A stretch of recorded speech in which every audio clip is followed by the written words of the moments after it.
José Rafael Pérez.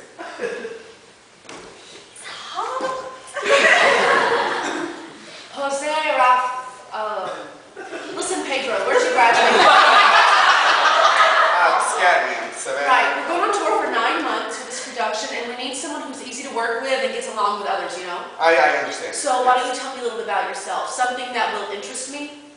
I wouldn't know where to begin. Tell me, I don't know, all the little insignificant things you can think of in your life, love, anything. I don't know, who cares? I'm trying to get to know you better. I guess I could talk about love. Oh, love!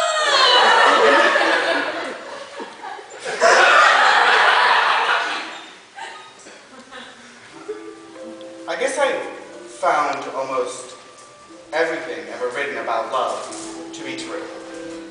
Shakespeare said, journeys end in lovers meeting.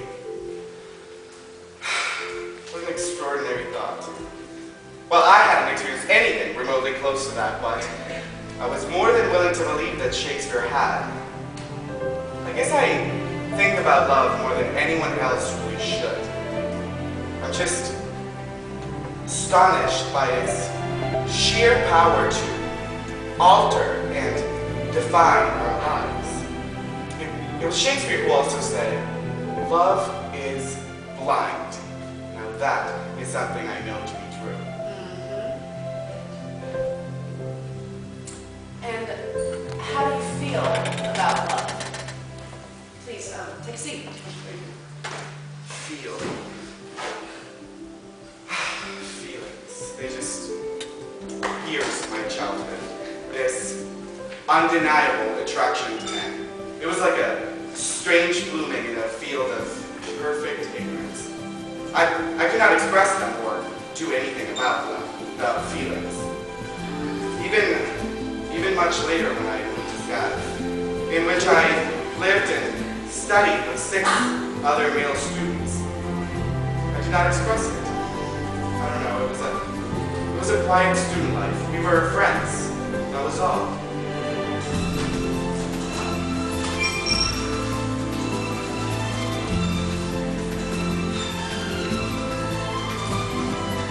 And then I understood perfectly what Shakespeare meant about love. I knew that for some, quite inexplicably, love just fades.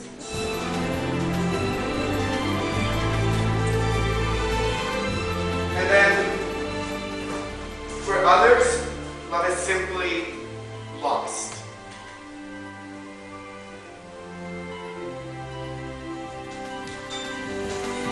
But then again, love can also be found, even if just for one night.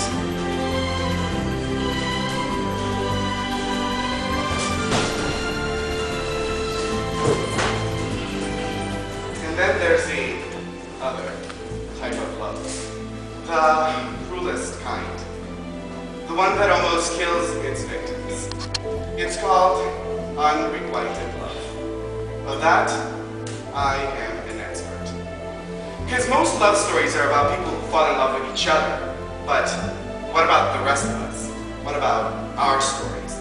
Those of us who fall in love alone.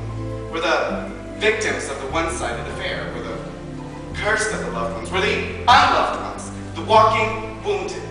The handicapped without the advantage of a great parking space. Yes, we're looking at one such individual. Because I had willingly loved that man for 3 miserable years. The absolute worst years of my life. The worst Christmases, the worst birthdays, New Year's Eves. Those years that I've been in love have been the darkest days of my life. All because I was cursed by being in love with a man who would not and could not love me back. Just the sight of him, heart pounding, throat thickening, absolutely getting swollen, all the usual symptoms. And he wasn't in love with me as I thought. And I understood feeling as small and as insignificant as humanly possible, and how actually ache in places that you didn't know you had inside of you. And it doesn't matter how many haircuts you get or gyms you join, or how many glasses of Chardonnay you drink with your friends. You still go to bed every night, going over every detail, wondering what you did wrong, and how you could have misunderstood. And how in the hell for that brief moment you could think that you were that happy. And sometimes you try to convince yourself that he'll see the light and show him at your door. He never did.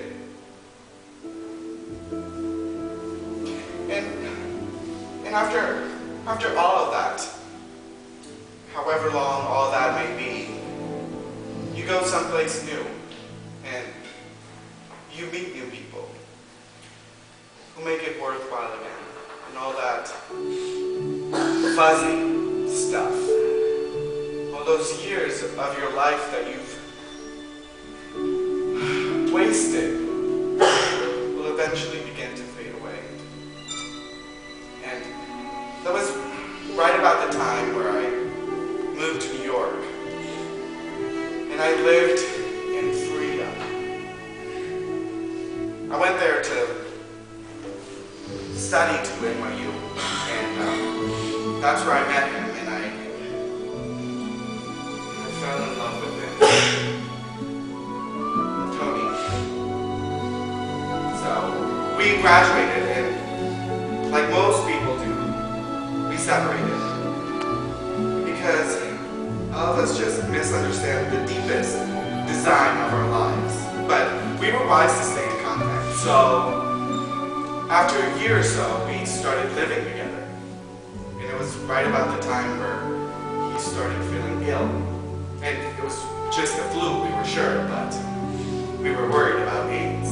So we talked about it, and we agreed to discontinue sex. And besides mutual caressing, we haven't had sex at all. And as it turns out, it wasn't sex that brought us together or kept us together in the first place. It was love. It was always love. So you believe in love? Yes, I do. And obviously gay, so gay check.